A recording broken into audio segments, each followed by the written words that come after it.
So for those of you who don't have the book or don't know, stage 3 is I'm stuck in a perspective.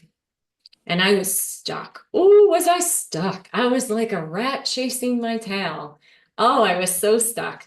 And then stage 4 is taking your power back.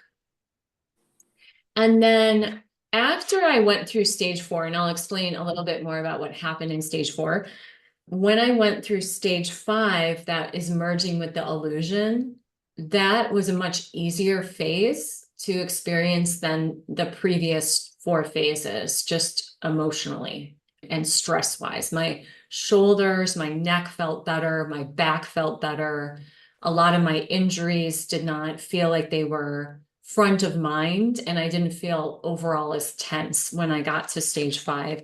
And as I'm shifting and I'll talk to you more about that when we get to stage 5. But today we're going to be working on stage 3 and stage 4. So today I'm going to work with you and explain a little bit more about what happens in these next breathing patterns and how we relate to our bodies in those stages.